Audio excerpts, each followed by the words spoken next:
Et pour ce début d'après-midi, donc nouvelle conférence que j'ai l'honneur de vous présenter avec de beaux invités. Michel Polaco, journaliste expert aéronautique qu'il n'est plus besoin de présenter, donc je ne vais pas trop en faire. Bonjour Michel Polaco. Bonjour à tous. Et Raymond Vosner, que le grand public connaît sans doute beaucoup moins, professeur honoraire de l'université de Sorbonne Université à Paris, évidemment. Monsieur Vosner, bonjour. Bonjour à tous. Alors, tous deux, vous êtes conviés pour parler d'un changement de philosophie du secteur aérien. Alors, vaste débat. Je vais peut-être vous demander votre avis à vous, Michel Polaco, parce qu'au travers de vos sujets aéronautiques depuis ces quelques années de votre longue expérience radio, vous nous avez informé très soigneusement de l'évolution de ce milieu aéronautique. Mais est-ce qu'on est passé d'un tout aérien avant Covid à un peut-être sans aérien après Covid, avec un épisode un peu étrange qui voulait mettre fin à des rêves de gosse? On passera vite sur les rêves de gosse, mais ça a quand même été le signe d'un changement, là aussi, de philosophie.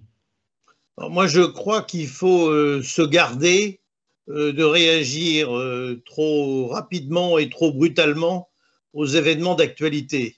Bien évidemment, depuis 18 mois, on a une actualité qui a eu des conséquences considérables sur le système de transport aérien, industrie, compagnie aérienne, aéroports et tout ce qui les entoure, avec tous les sous-traitants qu'on peut imaginer.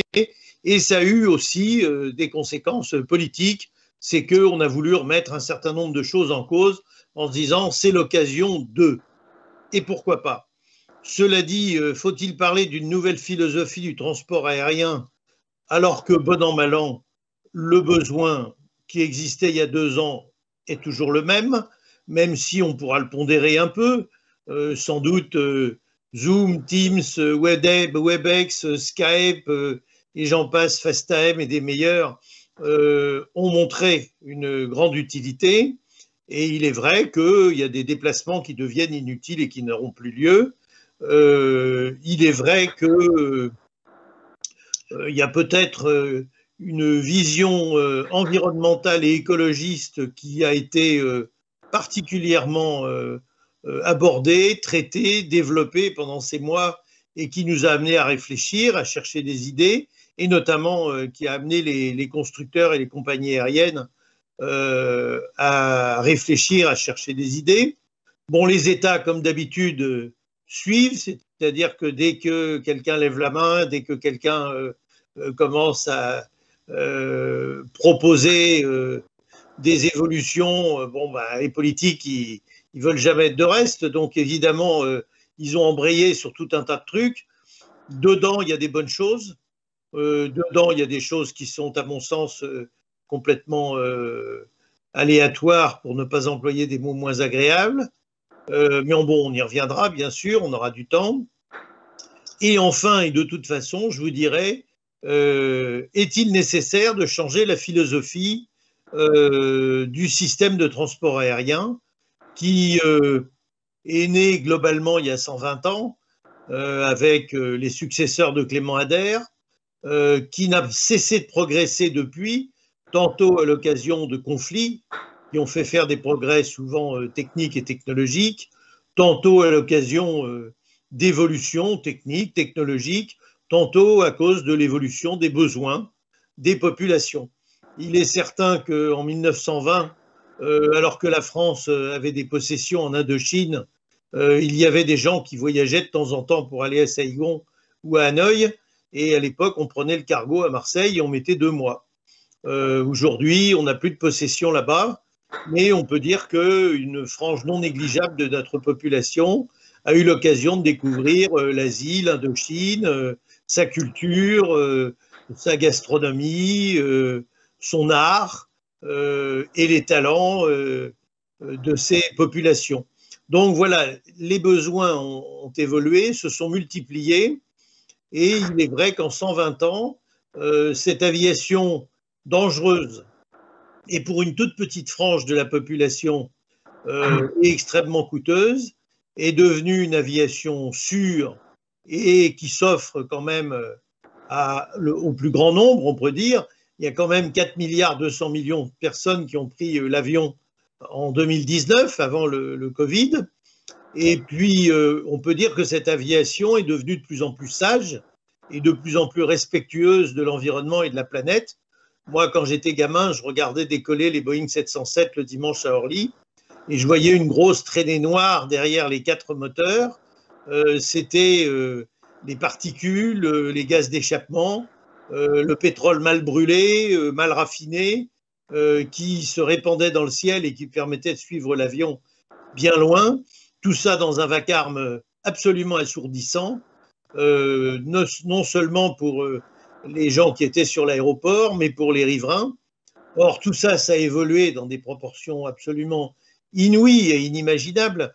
Je suivais vendredi soir le débat public de la commission pour le débat public sur l'aéroport de Nantes-Atlantique, puisque du fait qu'il n'y aura pas d'aéroport de Notre-Dame-des-Landes avec ses 2 pistes et ses infrastructures absolument gigantesques, et l'histoire du Covid nous montre que peut-être on n'a pas eu tort d'y renoncer.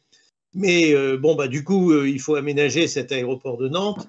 Et quand je voyais les courbes de bruit et donc de pollution de la situation hantée et de la situation prévue en 2040 après quelques aménagements, je me disais que quand même, on a encore beaucoup de choses à faire, mais qu'on sait les faire. Et que la modernisation des avions, la modernisation des procédures, la prise en compte de tous les problèmes environnementaux par tous les acteurs du transport aérien montrent que le transport aérien est sans doute une des activités les plus raisonnables et les plus sages qui existent sur cette planète.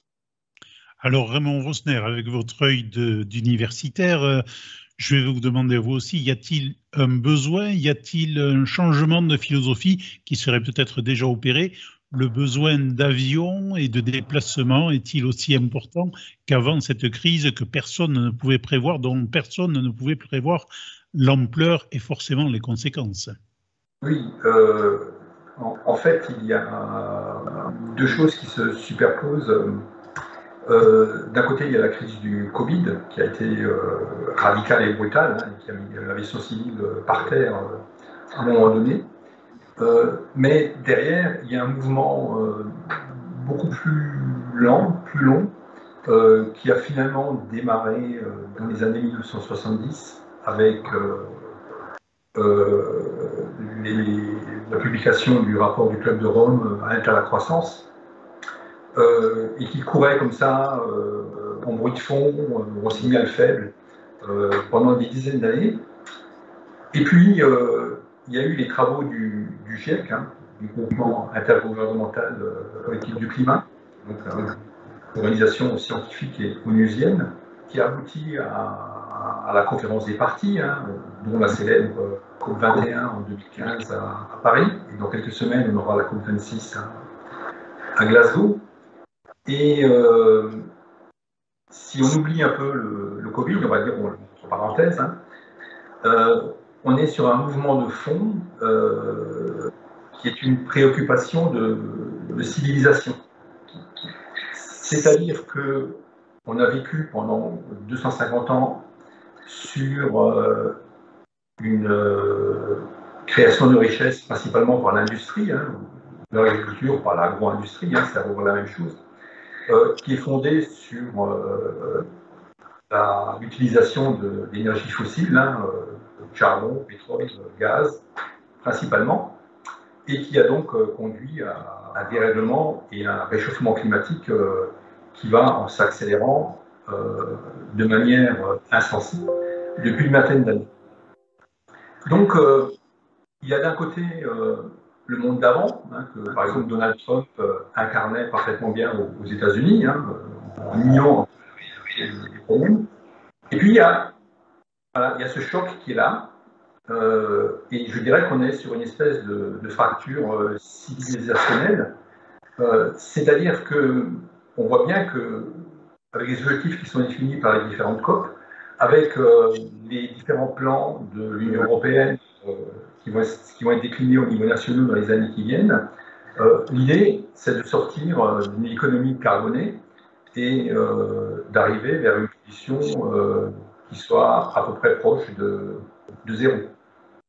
Alors, le problème, c'est que le monde de l'aviation s'était un peu mis des œillères pendant plusieurs décennies. Et je pense qu'il y avait des choses qui ont joué là-dedans. D'abord, il y a beaucoup de passionnés de l'aviation qui défendent ce qu'ils aiment. Et c'est quelque chose évidemment de très, très sympathique. Ça a été héroïque à certains moments, pendant les guerres. Quand on pense à ce qui s'est passé en Afghanistan au mois d'août, moi je trouve ça assez héroïque d'aller chercher des gens comme ça dans des conditions invraisemblables. Donc ça, il faut en tenir compte. Et puis il y a aussi eu les accords de Chicago de Montréal au sortir de la Deuxième Guerre mondiale qui ont mis l'aviation à part en disant, par exemple, on ne paye pas de taxes sur les soutes internationales, donc le carburant est taxé à l'international.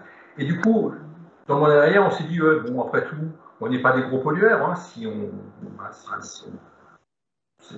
y a différents chiffres qui sont avancés, quoi. On est entre 2 et 4% de la pollution globale des airs avec le monde aérien. Bon, finalement, ça n'est pas grand-chose. C'est un petit luxe qu'on pourrait peut-être se payer. Après tout, quand on voit les méga pollueurs dans l'industrie ou dans le transport routier, par exemple, dans le chauffage au fioul, tout ça, c'est presque rien. Donc, voilà, on a un petit peu mis ça de côté, quoi. D'autant plus que les avions, comme disait Michel Polacco tout à l'heure, font des progrès. À l'unité, un avion pollue bien sûr de moins en moins et fait de moins en moins de bruit, quoi.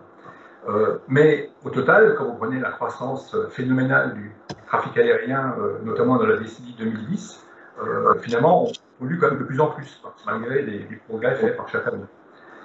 Voilà, donc maintenant, c'est tombé un peu brutalement tout ça, et il faut réagir, quoi. Il faut trouver des solutions techniques pour que les choses puissent changer. Et comme Michel Polacco, moi je suis persuadé que le tourisme de masse aérien ne demande qu'à repartir de l'avant, que plein de gens rongent leurs freins et qu'ils n'ont qu'une seule envie, c'est de pouvoir remonter dans un avion pour partir quelque part en vacances.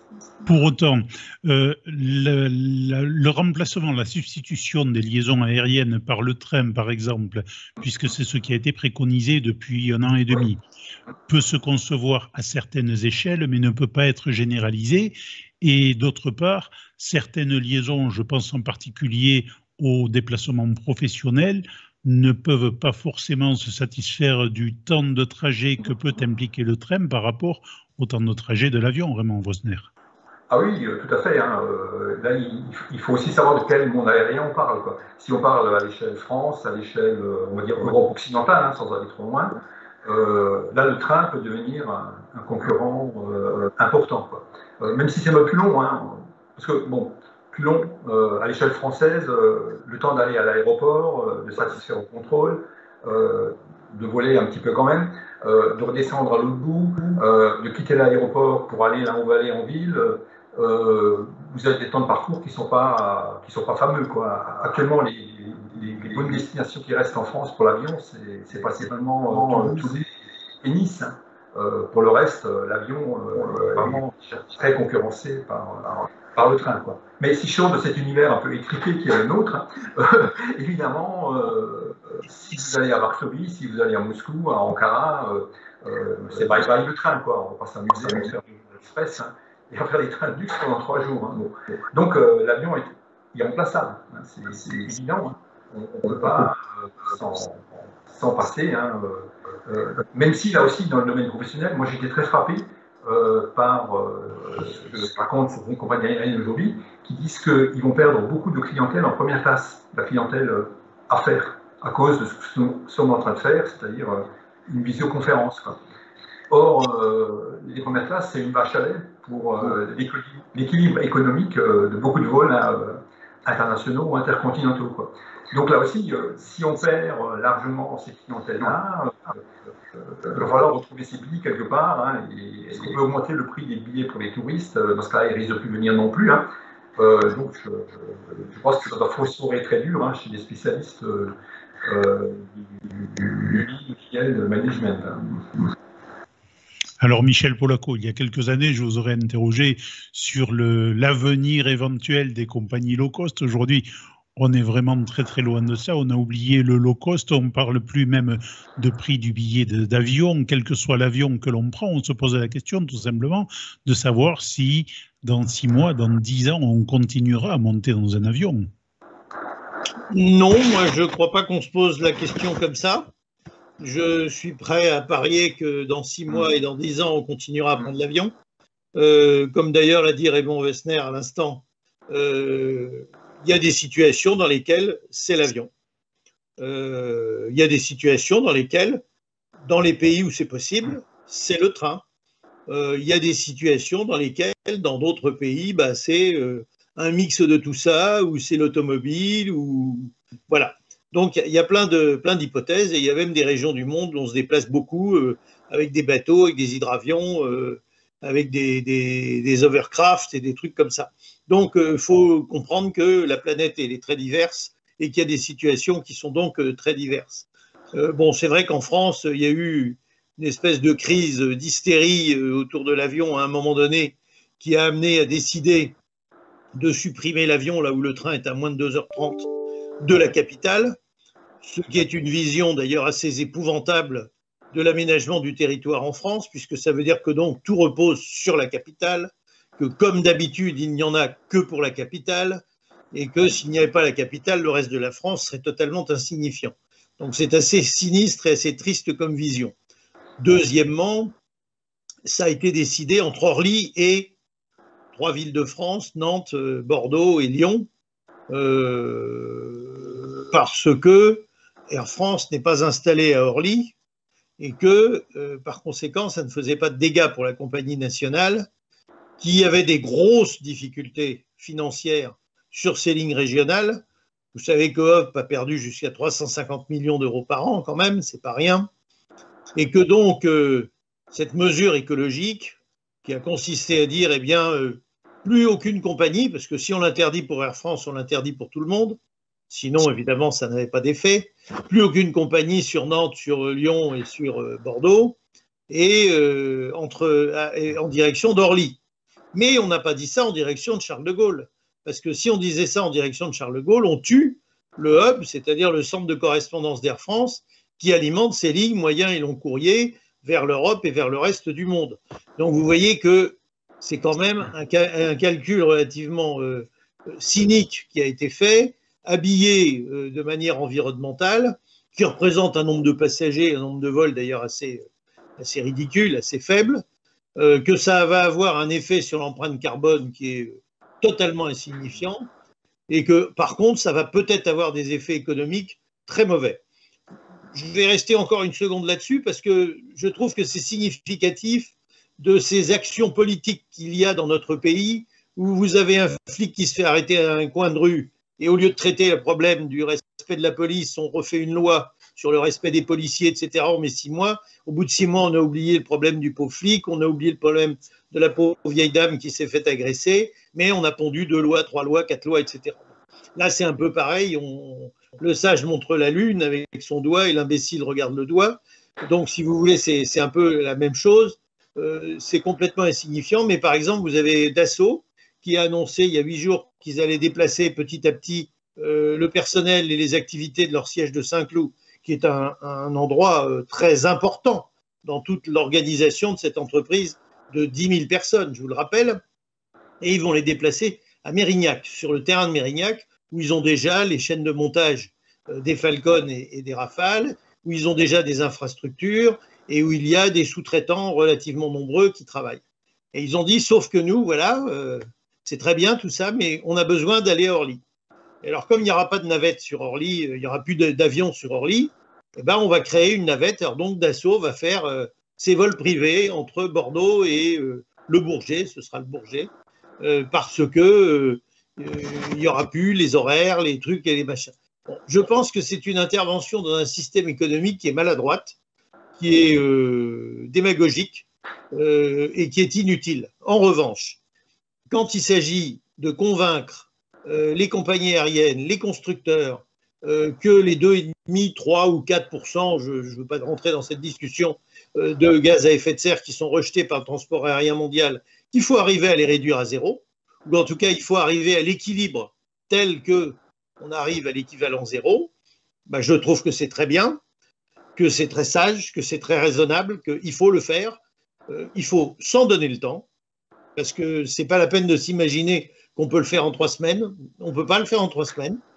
Deuxièmement, il faut utiliser des moyens appropriés. Il y en a qu'on connaît, mais il y en a qu'on ne connaît pas. Alors, c'est bien d'ouvrir des pistes. Hein. Dans les pistes, il y a l'avion électrique. Alors, moi, je vais vous dire, transporter 10 tonnes de batterie au lieu de 10 tonnes de fuel. Quand vous arrivez, vous avez consommé votre fuel. Si vous avez des batteries, vous avez toujours vos batteries à bord. Vos batteries coûtent cher à transporter. Ce n'est pas obligatoirement la solution, l'avion électrique. Il faudra voir l'hydrogène. D'accord, 95% de l'hydrogène produit aujourd'hui dans le monde est produit à partir du pétrole et du gaz. C'est complètement un produit fossile. Si on veut produire de l'hydrogène propre, il faut de l'électrolyse. Il faut l'électrolyser l'eau. Si on électrolyse l'eau, il faut de l'électricité. Si on veut de l'électricité, il faut des sources d'électricité. Alors, il est bien évident qu'on peut utiliser les périodes résiduelles dans lesquelles les éoliennes ou les systèmes solaires produisent de l'électricité qui n'est pas nécessaire au réseau. Mais on ne va pas arriver à produire les 500 millions de tonnes qui sont nécessaires dans le monde pour arriver à faire fonctionner le système de transport aérien. Donc, il va falloir des centrales nucléaires. Alors évidemment, on ne peut pas être à la fois anti-nucléaire et anti-kérosène et anti-ci et anti-ça. Si vous voulez, il va falloir qu'on arrive à travailler un peu avec nos paradoxes. Et on est noyé dans les paradoxes. Alors, il y a aussi la possibilité d'avions hybrides. Il y en a qui sont en train d'être conçus en ce moment dans le nord de l'Europe, notamment en Suède, qui seront des avions dans lesquels il y aura une partie électrique, une partie thermique. Ça va sans doute fonctionner dans la dizaine d'années qui vient pour des avions de 10 à 20 personnes. Ça m'étonnerait que ça aille beaucoup, beaucoup plus loin. En tout cas, sauf à faire des progrès vraiment considérables en matière de stockage de l'électricité. La pile à combustible qui fonctionne avec de l'hydrogène, c'est une piste extrêmement intéressante qui marche très bien pour les trains, par exemple, parce que les trains, quand ils pèsent 60 tonnes ou 70 tonnes, on s'en fout. C'est pas grave de mettre 10 tonnes de plus dans un train. Par contre, mettre 10 tonnes de plus dans un avion, c'est la charge marchande. Vous vous souvenez, Concorde, 200 tonnes, 10 tonnes de charge marchande. Voilà, c'est pas compliqué. Donc, si vous supprimez les 10 tonnes, vous utilisez l'avion pour transporter l'avion. Ça n'a absolument aucun intérêt. Donc, il est bien évident qu'il faut arriver à des bilans énergétiques qui soient raisonnables. Et puis, il y a les Sustainable Aircraft Fuel, les carburants de substitution, qui sont des carburants qui vont quand même produire des rejets, qui ne sont pas fossiles, qui sont des huiles recyclées, qui sont des produits issus de l'agriculture, des choses comme ça, qui sont une piste intéressante, qui, d'après les constructeurs de moteurs, donc d'avions, sont dès à présent utilisables à 50% dans les avions de ligne. Alors ça, déjà, c'est une piste qu'il faut non pas fouiller, mais qu'il faut mettre en œuvre. Et donc, ça veut dire qu'il faut organiser la production et la distribution de ces produits sur les aéroports. Parce que vous pouvez avoir, si vous avez des avions et que vous ne pouvez pas mettre le carburant dedans, aucun intérêt. Donc, il faut que sur les aéroports, il y ait un système de distribution. Donc là, il va falloir, et il y a des gens qui travaillent en France et à l'étranger, et il va falloir s'organiser pour pouvoir distribuer des sustainable fuel sur les aéroports. Alors, on est à l'idée de 50% pour l'instant. On sait qu'on ne peut pas aller à 100 tout de suite. Pourquoi ? Parce qu'il existe dans les kérosènes des gommes qui ont des effets colmatants dans les circuits de carburant. Si on ne colmate plus, il y a des fuites. S'il y a des fuites, ça ne marche pas.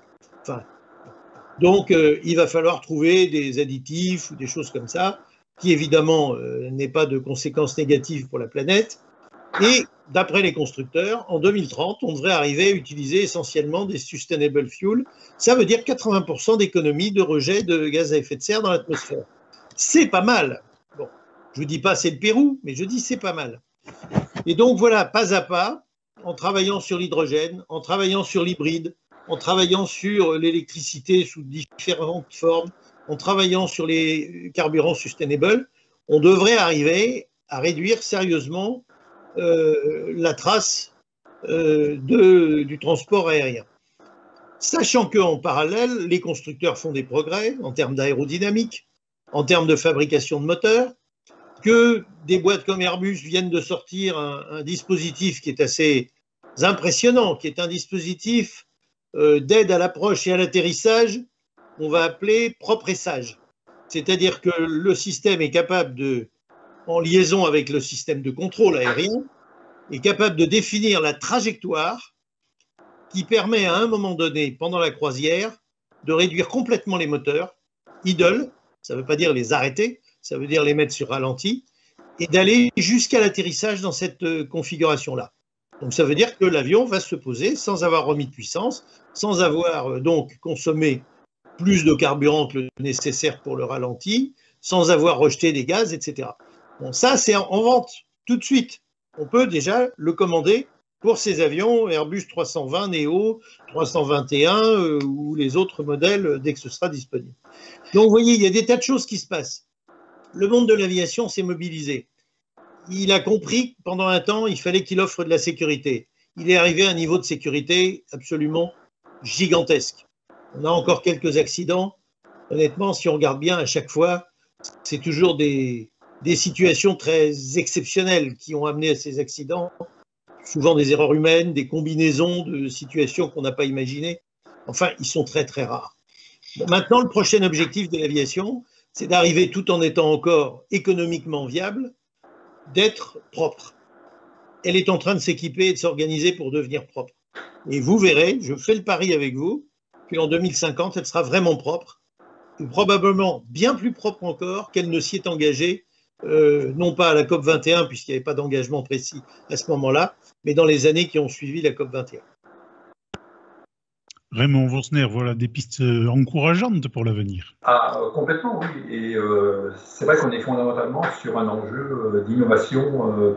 Il y a vraiment de la science dure là-dedans. Hein. Il y a des choses qu'on ne maîtrise pas très bien. Donc il faut vraiment lancer des programmes scientifiques, pas forcément avec une finalité directe. Hein.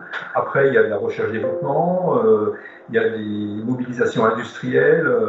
Il y a les grands fabricants dont Michel Polaco parlait. Moi, ce qui me frappe aussi, c'est qu'il y a plein de petites startups qui commencent à faire parler d'elles. Hein. Absolument. Il y a des gens dont on n'a jamais entendu parler. Hein, et alors là, bon, il faut rester prudent, bien sûr, parce qu'il peut y avoir des effets d'annonce, hein, parce qu'il s'agit de lever des fonds quand on veut se lancer. Donc, parfois, on vous annonce qu'on va décrocher la Lune assez rapidement.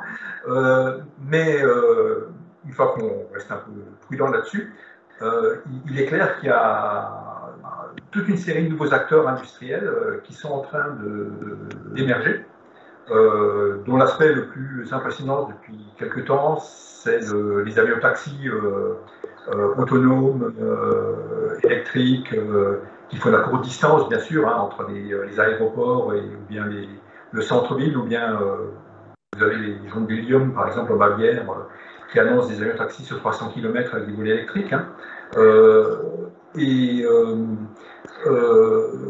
Voilà, donc il se passe quelque chose d'inédit, quoi. En fait, on est sur une bascule, hein, comme on n'en a peut-être jamais connu dans l'histoire de l'aviation, hein, puisque il y a eu l'invention de l'hélice, hein, fondamentalement. Ensuite, il y avait les jets qui sont arrivés à partir de la Deuxième Guerre mondiale et dans le civil à partir des années 50 et surtout 60 avec le Boeing 707, hein, bon, un petit peu la Caravelle aussi. Et là, maintenant, on est sur une nouvelle rupture, quoi. Quelque chose qui arrive une fois tous les 50 ans, en fin de compte, hein, ou à peu près. Et on est dans un monde nouveau, un monde différent, où vous pouvez vous lancer en réunissant des compétences là où on ne les attendait pas forcément, quoi. D'ailleurs, il y a un autre concurrent de l'avion qui s'annonce, c'est le Hyperloop, hein, d'Elon Musk et de quelques autres entreprises. Hein.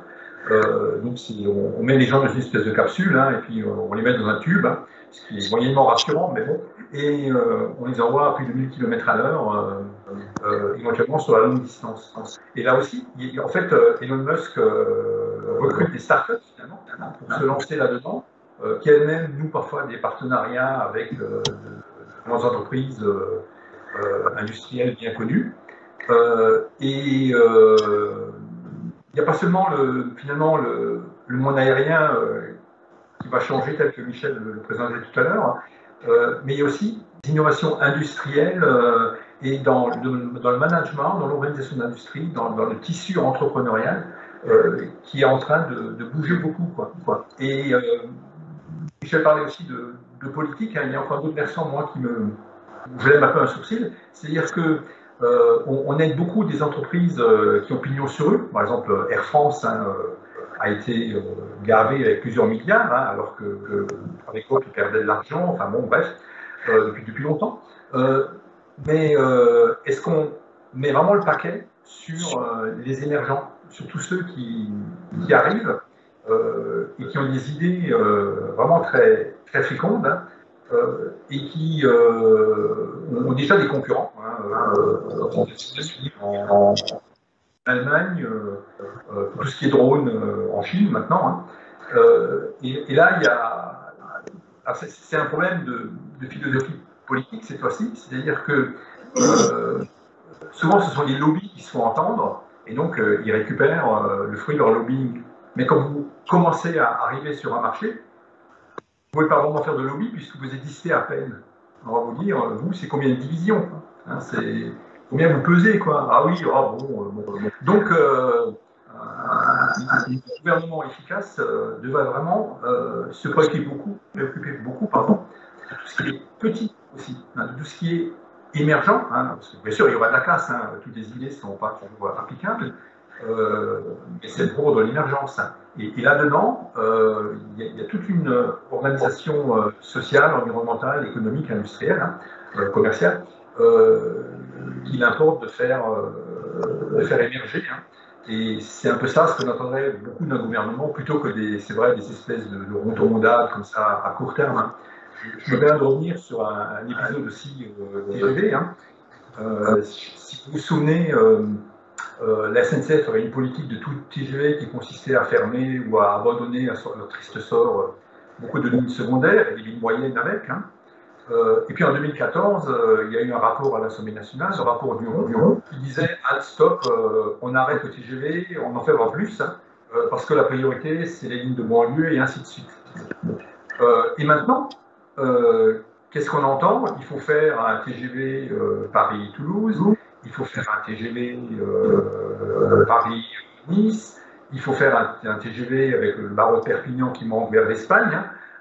Donc voilà, pendant presque une dizaine d'années, on met le TGV de côté, et brusquement maintenant, on se dit, ah bah oui, finalement, c'est peut-être quand même pas une mauvaise idée que ce machin, hein, et on fait de gros effets d'annonce, hein, en disant qu'on va s'y remettre. Donc c'est des zigzags, quoi. C'est des décisions. Et si je peux me permettre de te couper juste une seconde, oui. On met le TGV de côté, on vend aux Américains la boîte qui fabrique les TGV, oui. On découvre que le TGV perd de l'argent parce qu'il n'y a plus assez de TGV, voilà. Et au bout de 10 ans, on dit, ah bah oui, il faudrait qu'on rachète la boîte qui fait les TGV et il faudrait qu'on recommence à faire des lignes de TGV. Voilà, on est dirigé par des gens qui n'ont pas de vision à long terme. Non, ils n'ont aucune vision à long terme. C'est épouvantable. Autrefois, alors, ça nous faisait rigoler. Moi, j'étais jeune à l'époque, on parlait du 4e plan, du 5e plan, et ça avait un côté soviétique. Mais au moins, il y avait un plan. Aujourd'hui, c'est la godille. On travaille à la godille. On supprime des lignes de chemin de fer partout. Moi, je vois le Bordeaux-Lyon qui passe pas loin de chez moi dans mon Périgord, qui est quand même le seul moyen intelligent pour aller de Bordeaux à Lyon, sauf l'avion. On est d'accord. Si on ne veut pas prendre l'avion, c'est ça. Parce que la bagnole, c'est 8 heures, 9 heures d'autoroute qui sont plus ou moins, en plus, bien enchaînées les unes avec les autres, etc. Et puis quand on est tout seul dans sa bagnole, c'est quand même une déperdition d'énergie considérable. La ligne Bordeaux-Lyon, non électrifiée, une seule voie presque partout, est en train d'être privatisée par tronçon, et d'être carrément supprimée sur certains tronçons. Bon, c'est un gâchis incroyable. Juste pour Lyon-Bordeaux, il y a une coopérative qui vient d'avoir son autorisation, qui s'appelle la RICOP, et qui entend relancer du trafic là-dessus, quoi. Donc, mais ça rejoint ce qu'on dit, quoi. C'est-à-dire que c'est des gens qui viennent de la base, qui viennent de brusquement, ils sont là, ils viennent de nulle part, c'est des fanats du train, quoi. Ils font du woofing pour récupérer de l'argent, ils achètent du matériel et voilà, ils font ce que la SNCF aurait dû faire depuis longtemps, que l'État aurait dû abonder en ce sens. Et ils vont être torpillés, parce qu'en fait, ça va être des concurrents et pour la SNCF et pour le train. Donc, ils vont être torpillés. Personne ne viendra leur installer une électrification de leur ligne. Ah non, personne ne viendra améliorer leurs aiguillages et améliorer leur barrière de passage à niveau. Donc, si vous voulez, ça va ressembler au petit train du Quercy, qui est très beau, c'est très sympathique et ça me plaît bien. Mais oui, on avait le Capitole qui faisait Paris-Toulouse, qui était un train qui mettait 3h50 et qui, franchement, rendait des services considérables à toute l'économie de cette région de France, le Lot, la Corrèze, la Dordogne en particulier, qui sont des régions qui ont une très importante vie économique, touristique et tout. Bon, aujourd'hui, l'Intercité, qui est une espèce de ramassis de tags roulants et qui va de Paris à Toulouse, mais en gros 4h30, c'est-à-dire près de 40 minutes de plus pour aller à Brive. Il n'est pas remplacé par un TGV, il ne le sera pas. Et quand on parle du TGV de Toulouse, c'est le Paris-Bordeaux qui va avoir une ligne rapide pour aller de Bordeaux à Toulouse. Mais la ligne des présidents là, de la 3e et de la 4e République, celle-là, elle est foutue. Et il n'y a pas de projet. Et la SNCF n'a plus de projet. Et elle n'a pas de projet pour le fret non plus. Alors on continue à multiplier les camions partout. Les routes et les autoroutes sont totalement encombrées de camions. Et parce qu'évidemment, le lobby des camionneurs, alors là, ceux-là, on s'y attaque pas. Et la contrepartie, c'est que la SNCF, qui avait le CERNAM et qui avait tout un dispositif extrêmement performant autrefois pour acheminer le fret, eh bien, la SNCF a été obligée de quitter ce terrain. Nous, on a une papeterie à Condat-sur-Vézère qui reçoit aujourd'hui sa pâte à papier par camion, alors qu'elle est au bord de la voie ferrée. Faut le faire. Et on va nous emmerder parce qu'il y a une ligne aérienne entre Bordeaux et Orly. C'est n'importe quoi. Voilà. Alors, messieurs, ce qui nous ravit, je pense, à toute l'organisation de cette fête de l'aviation, c'est que vous avez instauré un réel dialogue entre vous, discussion très animée en plus. Nous sommes bien loin de l'avenir de l'aviation quand on parle du devenir du train. Une dernière question un peu provocatrice, Michel Polaco, parce que vous êtes aussi pilote. Êtes-vous prêt à monter dans un petit Airbus automatique en tant que simple passager? Très sincèrement, pour l'instant, je vous réponds non. Moi, j'aime l'homme, j'aime les hommes, j'aime les machines dirigées et pilotées par les hommes. Je suis content de prendre des trains qui ont des conducteurs. J'ai toléré et supporté le métro automatique, mais très franchement, ça ne me séduit pas.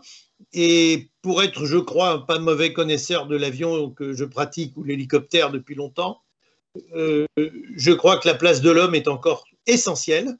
Et d'ailleurs, les constructeurs d'avions qui, pendant un temps, se sont un peu laissés attirer par les sirènes de l'avion sans pilote, sont largement revenus dessus. Actuellement, Airbus propose un single pilot organization qui, sur la 350, qui en fait est fait pour permettre pendant la croisière au deuxième pilote de se reposer pendant que le premier pilote surveille, sachant que les dispositifs et les automatismes sont normalement prêts à prendre la relève au cas où le premier pilote, le pilote aux commandes, le pilote en fonction, aurait une défaillance. Je sais que Dassault, pour son Falcon 10X, prévoit la même chose.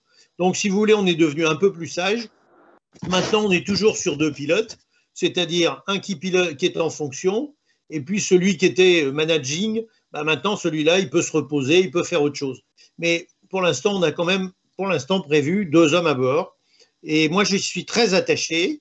J'ai vu des machines faire beaucoup de bêtises. J'ai vu des machines se tromper. Des hommes aussi. Mais je préfère quand les hommes se trompent que quand les machines se trompent. Parce que je crois que c'est plus facile à réformer. Alors, la même question en sens inverse, Raymond Vosner. Pour votre prochain grand déplacement, êtes-vous prêt à prendre l'avion ? Pour l'instant, non, parce que on est accablé par des contrôles sanitaires de toutes sortes. Donc, on va laisser passer l'orage, puis se promener localement dans notre beau de vieille Europe, en train, en voiture. Mais ça reviendra. Mais là, personnellement, pour moi, trop c'est trop, quoi. Et j'aimerais bien un peu plus de sérénité, donc j'ai pas envie de me faire contrôler à tout bout de champ, quoi. Mais c'est vrai que faudrait pas sortir l'homme de tout ça, quoi. C'est rare humanum est, après tout, hein. Bon, tout le monde peut se tromper éventuellement, mais on est dans un monde qu'on déshumanise complètement, on met des machines partout, hein, pour les voitures qu'on dit autonomes, dont on nous rebat les oreilles, etc. Ça fait un peu peur, quoi. Dans quoi est-ce qu'on va si les machines prennent le pouvoir quelque part? Enfin, on saura juste au bout la variable d'ajustement, le problème résiduel, quoi, qu'il faudra absolument contrôler parce que là, ce bipède, là, il est capable de faire ce qui n'est pas prévu, et donc il faut absolument le coincer par tous les côtés, quoi. Et ça, c'est pas très rassurant pour la suite des événements. Donc, tant qu'il y aura des hommes à bord, ou des femmes d'ailleurs, ça ne sera pas pire. Eh bien, je suis tout à fait sur cette ligne-là. Voilà. Eh bien, je suis ravi d'avoir trouvé le moyen de vous mettre d'accord, messieurs. Merci d'avoir... Bon, on n'est pas très loin, hein, globalement. Hein. Non, vous n'étiez pas... Je rajouterais à ce que dit Raymond, c'est que moi, l'intelligence artificielle, tant que c'est un outil, d'accord, ça peut être utile et ça marche, mais à partir du moment où ça va devenir la loi, la règle et le maître, je ne suis pas d'accord. Je considère que c'est une injure à l'être humain et je n'ai pas envie de me faire injurier par des kilobits, des mégabits, des terabits ou des pétaoctets. Voilà. J'allais terminer avec une petite plaisanterie, peut-être de mauvais aloi, sur l'intelligence artificielle qui aujourd'hui nous a permis d'entrer tous trois en relation, donc de vous donner la parole. Finalement, quelquefois, l'intelligence artificielle a du très bon à nous offrir. Merci beaucoup. De rien. Bon après-midi.